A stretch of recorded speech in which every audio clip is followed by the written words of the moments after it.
पटना में विदेश भेजने के नाम पर एक बहुत बड़ा फर्जीवाड़ा सामने आया है। हालांकि अब तक पटना में दो ऐसे कंपनी का खुलासा हुआ है जो लोगों को नौकरी के नाम पर वीजा देने का दावा करती है और उनके साथ फर्जीवाड़ा करके कंपनी फरार हो जाती है।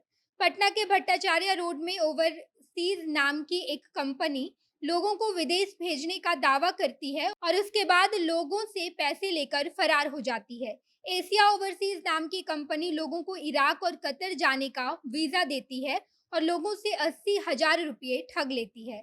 इस कंपनी का खुलासा तब हुआ जब 3 लोगों ने इनके खिलाफ एफआईआर दर्ज कराया। ये कंपनी नौकरी के नाम पर लोगों को वीजा देती है, लेकिन जब लोग एयरपोर्ट पर जाते हैं तो उन्हें पता चलता है कि उनके पास जो वीजा है वो टूरिस्ट वीजा है।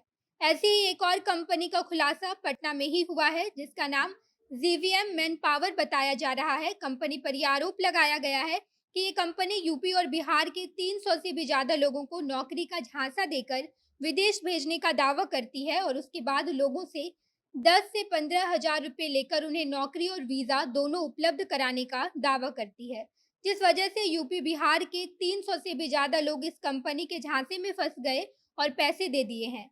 जिसके बाद कंपनी पैसे लेकर एक फर्जी वीजा बनाकर लोगों को उपलब्ध कराती है और नौकरी देने के नाम पर कई लोगों के साथ फ्रॉड करती है। इतना ही नहीं, जब लोगों ने पैसे वापस लेने चाहे तो कंपनी कई दिनों तक टाल मटोल करती रही, जिसके बाद लोगों ने मिलकर कंपनी के डायरेक्टर मिथिलेश पांडे समेत 15 लोगों के खिलाफ कोतवाली थाने में केस दर्ज कराया है, जिसके बाद ही इन दोनों कंपनियों का पुलिस के द्वारा पर्दाफाश किया गया। अब नमस्कार, मैं नेहा चौधरी कैमरा पर्सन विशाल के साथ और आप देख रहे हैं जनता जंक्शन।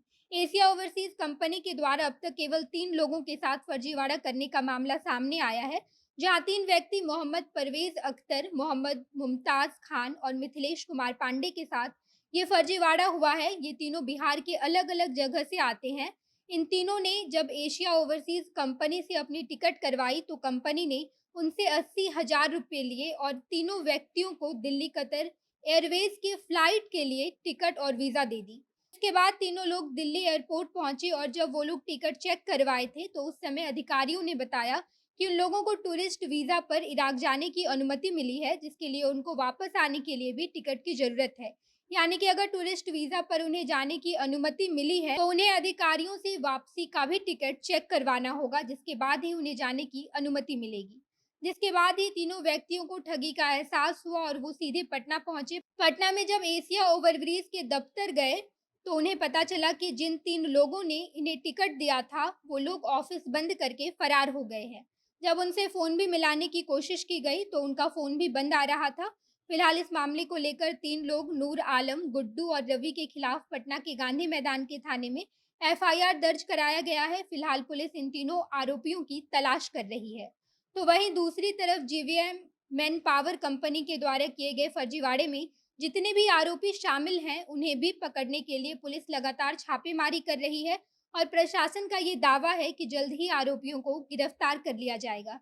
ऐसे में कई सवाल जहन में आते हैं, जिसमें सबसे पहला सवाल ये है कि प्रशासन और सरकार के होते हुए राजधानी में इस तरह की ठगी का धंधा कैसे चल रहा है और प्रशासन को इसकी कोई भी जानकारी नहीं है। इस तरह के फर्जीवाड़े में नौकरी की लालच की वजह से लोग फंस जाते हैं। ऐसे में लोगों को टिकट और वीज़ा की पूरी जानकारी ले लेनी चाहिए और सही एजेंसियों के माध्यम से ही नौकरी और वीज़ा के लिए अप्लाई करना चाहिए।